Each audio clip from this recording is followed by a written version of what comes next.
오늘은 에베소서 4장 14절에서 21절에 있는 말씀을 가지고 빛의 자녀의 삶이라는 제목으로 말씀을 함께 나누기 원합니다. 먼저 말씀을 봉독하겠습니다. 그러므로 이르시기를 잠자는 자여 깨어서 죽은 자들 가운데서 일어나라. 그리스도께서 너에게 비추시리라 하셨느니라. 그런즉 너희가 어떻게 행할지를 자세히 주의하여 지혜 없는 자같이 하지 말고 오직 지혜 있는 자같이 하여 세월을 아끼라. 때가 악하니라. 그러므로 어리석은 자가 되지 말고 오직 주의 뜻이 무엇인가 이해하라. 술 취하지 말라. 이는 방탕한 것이라. 오직 성령으로 충만함을 입으라.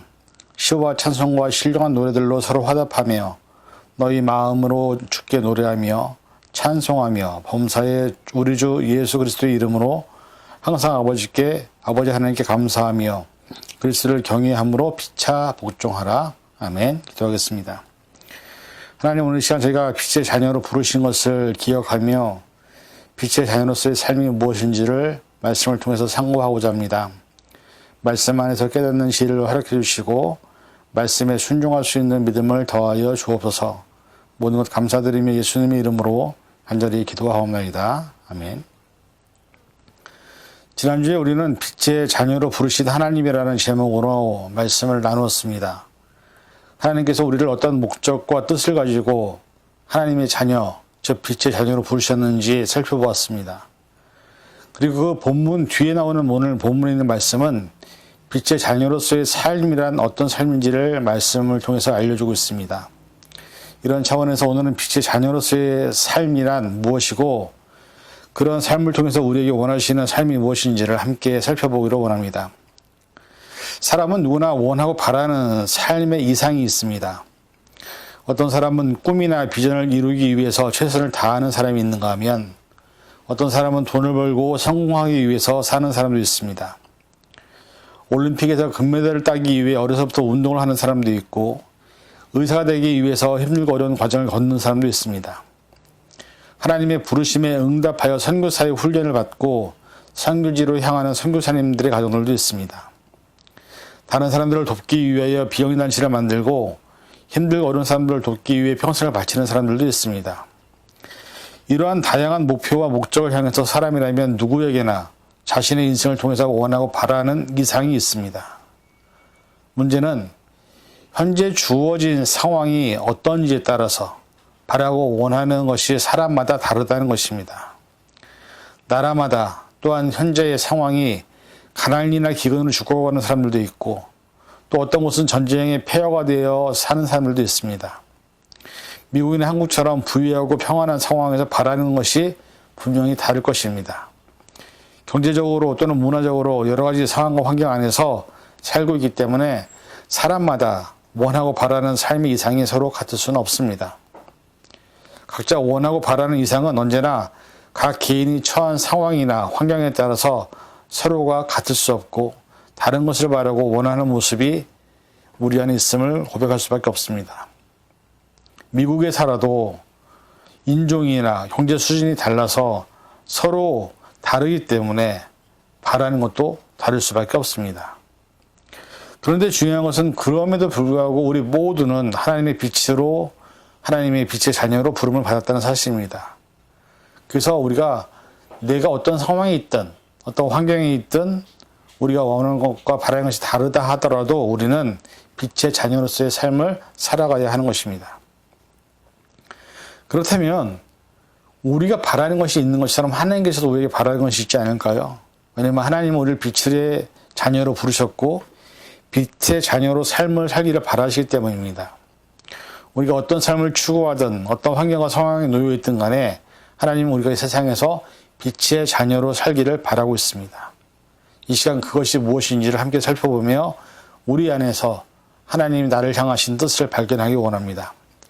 첫째 말씀을 보니까 지혜 있는 자와 같이 세월을 아끼라고 하십니다.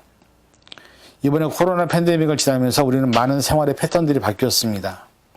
일단 재택근무로 인해서 또 온라인 수업으로 인해서 온라인 예배로 인해서 사실 팬데믹 이전에는 이러한 것들을 생각하지 못했던 삶의 모습이었습니다. 그러나 코로나 팬데믹을 통해서 모든 생활과 환경에 새로운 삶의 패턴이 만들어진 것입니다. 이로 인해 수많은 비즈니스와 교회들이 문을 닫았고요. 또 사람들이 모이는 것을 꺼려하기 때문에 바이러스 때문에 사람과 사람을 가까이 하는 것을 자제하다 보니 온라인상에서 예배를 드리고 대부분 모든 식사를 집에서 해결하는 문화가 생겨났습니다. 이제는 많은 사람들이 온라인으로 모든 것을 해결하고 있습니다. 영화도 온라인으로 보고요. 식사도 온라인으로 주문하고 옷이나 필요한 모든 것을 온라인으로 구매를 합니다. 심지어는 예배도 집에서 온라인으로 예배를 시청을 합니다. 내가 속한 교회가 아닌 온라인상에 있는 수많은 설교와 말씀들에 관해서 편하게 언제든지 들을 수 있는 시대가 되었습니다. 아이들도 공원이 아닌 집에서 시간을 보내고 있고 수업도 온라인으로 하다 보니 학교에 가지 않으려는 생활 습관이 생겼습니다. 그로 인해서 생기는 공부와 성적의 부진함, 또 생활이 너무 느슨해지는 시간을 오늘 지나고 있습니다. 예전에 제가 어릴 때 은하철도 99라는 만화 영화가 있었습니다. 주인공은 철이라는 아이가 우주 기차를 타고 은하의 별들을 돌아다니면서 나오는 다양한 이야기들이 나오는데 어느 별에 도착하니 아무도 사람이 보이지 않는 것입니다. 그런데 사람들에게 음식을 가져다 주는 로봇들이 있었습니다. 그 로봇들이 사람이 살고 있는 집 위에 있는 2층에 있는 그 문을 통해서 음식을 넣어주는데 알고 봤더니 거기는 사람들이 워낙 편하게 살다 보니까 사람들의 몸이 너무 거대해져서 집 밖으로 나올 수 없는 것입니다. 먹는 것을 먹어야 됐고 그래서 사람들은 기계가 가져다 주는 음식을 먹으면서 집 안에서 갇혀진 삶을 사는 그런 행성의 모습을 본 기억이 있습니다. 요즘 우리 교회가 가장 큰 고민은 사실 교회 예배에 출석하는 습관을 들이는데 10년이 걸렸다면 온라인 예배를 시작하면서 교회에 안 나오게 하는 습관을 들이는 데는 한 달, 두 달도 안 걸리는 그런 상황에 놓였습니다. 더 이상 사람들이 교회에 나오려고 하지 않습니다. 그리고 많은 사람들이 이제는 온라인으로 신앙생활을 하겠다는 통계가 나왔습니다. 게다가 계속해서 변이 바이러스가 유행하고 있고 더 많은 확진자가 늘어나고 있습니다. 앞으로 사람들은 사람과 사람을 만나는 기피 현상이 더 심해질 것입니다. 교회도 사회 공동체도 어떤 모습을 변할지 우리는 알 수 없는 상황에 놓여져 있습니다. 그런데 본문에서 빛의 자녀들은 지혜 있는 자와 같이 세월을 아끼라고 얘기합니다. 미국이 우리가 잘 알다시피 생활 패턴이 아침형 인간을 지향하는 나라입니다. 그래서 새벽 4시, 5시만 돼도 모든 프리웨이가 출근하기 바쁜 차량들로 가득 찹니다. 그리고 일찌감치 일을 끝내고 오후에는 가족들과 시간을 보내는 생활 패턴이 미국의 생활 패턴이었습니다.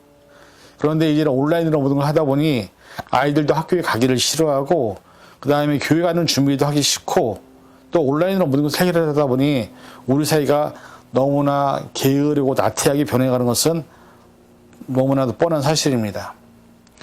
운동을 하는 선수나 공부를 해서 자신의 꿈을 이루기 위해 노력하는 사람들, 의학을 통해서 의사가 되기 위해서 아니면 과학시대나 우주 비행을 꿈꾸는 모든 사람들은 가장 우선시되는 것이 무엇이냐? 부지런함, 그 다음에 정말로 열심히 최선을 다해서 눈물을 흘리며 피땀을 흘리는 그 시간의 투자입니다. 그런 시간이 없다고 한다면 의사도 될 수도 없고 과학자가 될 수도 없고 공부를 잘할 수도 없죠. 그런데 현대 시대는 그런 거고 상충되는 시대의 흐름을 우리에게 주고 있습니다. 그래서 이 팬데믹은 많은 사람들을 게으르게 그리고 모든 것이 불가능하다고 또 모든 것을 이제는 온라인으로 해야 된다는 그런 사고를 주고 있습니다. 그것이 교회 안에서도 선교 안에서도 똑같이 나타나고 있는 현상입니다. 그런데 지혜라는 것은 뭐냐? 지혜로운 사람은 현재 일어나고 있는 일이나 상황에 적응하는 사람이 아닙니다. 앞으로 다가올 여러 가지 문제와 상황에 대해서 미리 대처하고 미리 준비하는 사람이 지혜로운 사람이라고 얘기하고 있습니다. 어떤 상황이나 어떤 환경의 문제가 아니라 앞으로 하나님께서 우리에게 무엇을 원하시는지를 알고 깨닫고 그것을 준비하는 사람이 지혜로운 사람이라는 것입니다. 골로새서 4장 1절에서 5절 상전들아 의와 공평을 종들에게 베풀지니 너희에게도 하늘에 상전이 계심을 알지어다. 기도를 계속하고 기도에 감사함으로 깨어있으라. 또한 우리를 위하여 기도하되 하나님이 전도할 문을 우리에게 열어주사 그리스도의 비밀을 말하게 하시기를 구하라. 내가 이 일 때문에 매임을 당하였노라. 그리하면 내가 마땅히 할 말로서 이 비밀을 나타내리라. 의인에게 대해서는 지혜로 행하여 세월을 아끼라 말합니다. 이 말씀에서도 보면 인간의 가장 탁월함은 현재 만족하고 머무르는 삶이 아니라 미래를 준비하고 계획하고 발전 가능한 분야마다 준비하는 부분들이 인간과 동물의 차이입니다. 하나님을 믿는 빛의 자녀들은 부름을 받은 사람들이기 때문에 하나님을 알지 못하고 믿지 못하는 사람들과는 분명한 차이가 있을 텐데 그 차이가 뭐냐? 하나님이 나의 삶의 주인이심을 믿고 하나님이 원하시는 것을 내 삶에 이루기 위해서 준비해야 된다는 것입니다. 그 준비에는 시간이 필요하고 노력이 필요하고 에너지가 들어가야 된다는 것입니다. 하나님이 원하는 삶을 고민하고 그에 합당한 삶을 살기 위해서 노력하는 것, 오늘만을 위해서 사는 존재가 아니라 하나님이 허락하신 시간 동안에 그리고 하나님의 앞에 설 그날, 심판 앞에 설 그날을 준비하는 것이 우리가 지혜로운 삶이라고 말하고 있습니다. 지금 저와 여러분들은 하나님을 만나기 위해서 어떤 준비를 하고 있습니까? 빛의 자녀로 부름을 받았는데 빛의 자녀로서 어떤 삶으로 하나님께 그 삶을 보답하고 있습니까? 그냥 인간적인 세상적인 환경 또 내게 주어진 상황들에게 만족하면서 그것으로 하나님이 내게 주신 것으로 만족하고 있다면 그것은 분명히 잘못된 것입니다. 빛의 자녀는 어떻게 살 것인지 또 내가 어떤 준비를 해야 될 것인지 하나님이 원하시는 진정한 삶이 무엇인지를 깨달아서 그것을 내 삶으로 이루어내는 삶임을 기억하시고 우리에게 주신 시간을 지혜롭게 사용하시고 시간을 아껴서 하나님이 원하시는 삶으로 살아갈 수 있는 저와 여러분이 될 수 있기를 간절히 부탁드립니다. 둘째는 주의 뜻이 무엇인가 이해하려고 하십니다. 빛의 자녀는 다른 것이 아니라 빛을 나타내는 통로가 되어야 하고 빛을 드러내는 존재가 되어야 하고 빛을 다른 사람들에게 전할 책임이 있는 존재가 빛의 자녀입니다. 가장 중요한 것은 빛의 자녀로 부름을 받았기 때문에 빛이신 주님의 뜻이 무엇인지 헤아리고 그것을 지키기 위해서 최선을 다하는 삶을 살아야 하는 것입니다. 요한복음 12장 46절에서 48절 나는 빛으로 세상에 왔나니 무릇 나를 믿는 자로 어둠에 거하지 않게 하려 함이라. 사람이 내 말을 듣고 지키지 아니할지라도 내가 그를 심판하지 아니하노라. 내가 온 것은 세상을 심판하려 함이 아니요 세상을 구원하려 함이로라. 나를 저버리고 내 말을 받지 아니하는 자는 심판을 할 이가 있으니 곧 내가 한 그 말이 마지막 날에 그를 심판하리라 말씀합니다. 이 말씀을 보면 예수님 자신도 빛으로 오셨다고 말씀합니다. 그리고 예수님을 믿는 자들을 어둠에 거하지 않게 하려고 오셨다고 말씀합니다. 예수님이 빛으로 세상에 오신 이유는 세상을 구원하려고 오셨다고 말씀하고 있습니다. 이 사명이 예수님이 오신 이유이기도 하지만 이 사명은 예수님이 빛으로 자녀로 부르신 우리에게도 주신 사명이라는 사실입니다.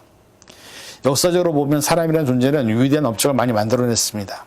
그래서 과학과 문화, 의학과 여러 가지 학문과 인류 문명은 점점 발전되고 있고 놀라운 변화를 가져오고 있습니다. 그러나 그에 반해서 또 생겨나는 많은 다양한 환경적인 문제, 기후적인 문제, 또 다양한 바이러스들이 나타나고 있는 것도 사실입니다. 모든 상황과 환경이 좋아진다고 해서 인간의 문명이 그저 좋아지는 것이 아니라 그로 생기는 또 다른 반대의 여러 가지 악재들도 나타나고 있음을 우리는 부인할 수 없습니다. 바이러스가 많이 드러난다라는 예측을 많이 하는데 그 이유가 뭐냐? 기후온난화 변화입니다. 세상이 조금 더 더워지고 있고 북극과 남극이 녹아나고 있으면서 그 녹은 상황에서 많은 바이러스들이 지금 출몰하고 있는 것도 사실이죠. 우리는 사실 우리에게 주어진 자연재해나 상황들을 대처할 수 있는 능력이 우리에게 없습니다. 지금도 일어나고 있는 화산폭발, 그 다음에 지진, 쓰나미, 허리케인, 가뭄과 홍수 피해 앞에서 인간이 만든 그 어떤 것도 자연적인 현상을 막을 수 없고 그 상황 앞에서 인간은 연약하고 나약한 존재임을 인정할 수밖에 없습니다. 그래서 성경은 우리 이런 연약함과 나약함을 제한적인 창조물이라고 고백을 합니다. 야고보서 4장 14절에서 17절 내일 일을 너희가 알지 못하는도다. 너희 생명이 무엇이냐? 너희는 잠깐 보이다가 없어지는 안개니라.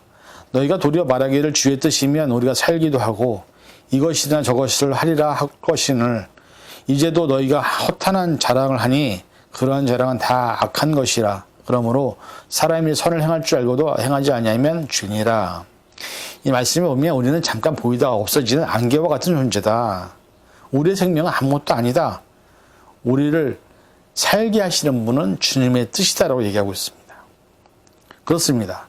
이런 존재인데 우리가 말씀과 같이 주의 뜻 가운데서 우리의 삶을 맡기고 살아가는 존재입니다. 그래서 우리가 여러 가지 상황과 환경 안에서 하나님의 뜻이 무엇인지, 우리를 향한 하나님의 계획과 섭리가 무엇인지 찾기 위해서 살아갈 때 조금이라도 하나님의 뜻에 순종할 수 있게 되는 것이고, 조금이라도 하나님의 뜻과 계획에 말씀에 순종하는 삶을 하게 되는 것입니다. 빛의 자녀이면 주의 뜻이 무엇인지 헤아리고 찾아야 합니다. 무엇을 꿈꾸고 있는지, 어떤 영혼들을 향한 계획이 있는지, 어떤 섭리가 있는지, 세상에 대한 어떤 구원의 계획이 있는지를, 주님의 뜻이 무엇인지를 찾기 위해서 우리는 노력해야 되는 존재이지, 우리가 찾는 세상적인 것들, 세속적인 것들, 세상 것들이 우리가 찾기 위해서 애쓰는 시간이 아니라는 것입니다. 부디 바라는 것은 여러분의 삶을 통해서 하나님의 뜻과 계획이 무엇인지 그것을 분별하고 그 뜻에 맞는 삶을 사는 빛의 자녀들의 삶이 될 수 있기를 주님의 이름으로 간절히 축원을 드립니다. 셋째는 그리스도를 경외함으로 빛과 복종하라고 말씀합니다. 빛의 자녀로 부름을 받은 존재이기 때문에 우리를 창조하시고 부르신 하나님의 일꾼으로 삼아주신 하나님을 경외하는 것은 매우 당연한 모습이 아닐까요? 문제는 이런 부름과 하나님의 뜻 가운데 창조되고 인도함을 받았어도 우리가 하나님을 무시한 채 내 뜻대로, 내 마음대로, 내가 원하는 욕심과 탐욕을 따라 세상을 살아가고 있는 것이 우리가 가장 큰 죄된 모습인 것을 인정할 수밖에 없습니다. 빛의 자녀에서 의미하는 바와 같이 빛을 드러내는 것, 빛을 전하는 것, 빛을 통해 어둠을 밝히는 것, 이것이 우리가 해야 할 당연한 의미에도 불구하고 우리는 너무나 하나님의 뜻과 상관없이 살고 있습니다. 세상에서도 사람들이 자신을 인정해주고 자신들에게 여러 가지 다양한 기회를 제공해주는 회사와 오너를 위해서 얼마나 충성을 다합니까? 왜? 그 사람들이 자기의 삶을 유지할 수 있는 재정적인 서포트를 주기 때문이죠.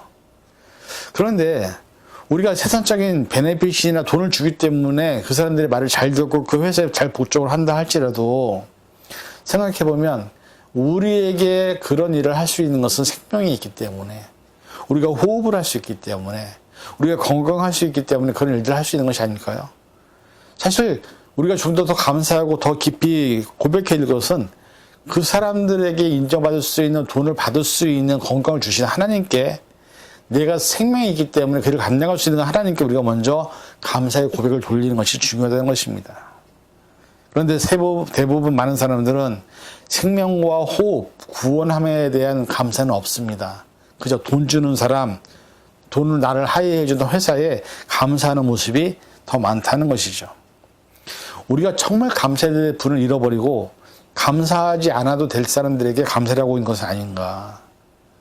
우리는 정말 하나님이 내게 생명을 허락하지 않으셨다면, 하나님 내게 호흡을 주시지 않으셨다면, 하나님 내게 건강을 주시지 않았다면 우리는 아무것도 할 수 없는 존재임을 깨달아야 합니다. 그래서 우리가 하나님 앞에 경외하고 복종해야 하는 것입니다. 우리가 돈을 벌 수 있는 것은 우리가 하나님 주신 건강 때문이고 생명을 주셨기 때문이고 우리가 호흡을 할 수 있기 때문에 돈을 벌 수 있는 것입니다. 히브리서 13장 17절, 너희를 인도하는 자들에게 순종하고 복종하라. 그들은 너희 영혼을 위하여 경성하기를 자신들이 청산할 것 자인 것 같이 하느니라. 그들로 하여금 즐거움으로 이것을 하게 하고 근심으로 하게 하지 말라. 그렇지 않으면 너에게 유익이 없느니라. 마태복음 10장 28절, 몸은 죽여도 영혼은 능히 죽이지 못하는 자들을 두려워하지 말고 오직 몸과 영혼을 능히 지옥에서 멸하실 수 있는 일을 두려워하라. 이 두 말씀은 뭡니까? 우리가 순종하고 복종해야 될 분은 우리를 인도하시는, 우리 생명을 지키시는 하나님이라는 것입니다. 그리고 우리가 두려워해야 될 분도 우리의 영혼과 우리의 몸을 지옥에서 건지실 수 있는 하나님을 두려워하라고 말씀하고 있습니다. 출애굽할 때 이스라엘 백성들을 인도하셨던 그 하나님께서는 지금도 하나님의 빛의 자녀들인 우리들을 인도하시고 지키시는 분임을 믿어야 할 줄 믿습니다. 우리의 영혼의 주인이신 하나님께서 우리는 순종하고 복종해야만 합니다. 우리가 세상을 살아가면서 가장 두려워하는 존재가 누구입니까? 많은 것을 누리고 있어도, 많은 것을 이뤘다 할지라도 우리 생명과 영혼의 주인은 하나님이심을 잊지 말아야 합니다. 시편 128편 6절에는 1절부터 6절에는 이런 말씀이 나와 있습니다. 여호와를 경외하는 자에게 주시는 축복에 대한 말씀입니다. 여호와를 경외하며 그의 길을 걷는 자마다 복이 있도다. 내가 내 손이 수고한 대로 먹을 것이라. 내가 복되고 형통하리로다. 내 집 안방에 있는 내 안에는 결실은 포도나무 같으며 내 식탁에 둘러앉은 자식들은 어린 감람나무 같으리로다. 여호와를 경외하는 자는 이같이 복을 얻으리로다. 여호와께서 시온에서 내게 복을 줄지어다. 너는 평생에 예루살렘의 번영을 보며 내 자식의 자식을 볼지어다. 이스라엘에게 평강이 있을지어다. 이 귀한 복이 여호와를 경외하면 우리에게 주시는 복이라고 말씀하고 있습니다. 얼마나 큰 복입니까? 그럼에도 불구하고 우리는 사람을 의지하고 세상을 의지하고 회사를 의지합니다. 그것이 우리의 빛의 자녀로서의 삶은 아니라는 것을 이제는 깨달아야 될 줄 믿습니다. 우리가 경외하며 복종해야 될 대상은 하나님의 말씀이시고 하나님이십니다. 결론을 맺습니다. 오늘 빛의 자녀의 삶에 대해서 여러 가지 세 가지를 말씀드렸습니다. 첫째, 지혜 있는 자와 같이 세월을 아끼라. 둘째, 주의 뜻이 무엇인가 이해하라. 셋째, 그리스도를 경외함으로 피차 복종하라. 물론 이런 삶이 어렵고 힘들죠. 그러나 우리는 빛의 자녀이기 때문에 빛의 자녀로서의 삶을 살아내야 합니다. 우리가 원하든 원하지 않든 상관없이 빛의 자녀로 부름받았던 사실을 잊지 마시고 부디 바라는 것은 빛의 자녀로 사셔서 여호와를 경외함으로 받는 축복을 저와 여러분이 누리는 삶이 되기를 간절히 축원을 드립니다. 기도하겠습니다. 사랑하는 주님, 오늘 시간 우리가 빛의 자녀로 부름받아서 여호와를 경외할 때 받는 축복이 얼마나 큰 것인지를 깨달았습니다. 우리의 삶을 통해서 하나님을 경외하고 하나님이 주시는 복을 받아 누리게 하여 주옵소서. 감사드리며 예수님의 이름으로 간절히 기도하옵나이다. 아멘.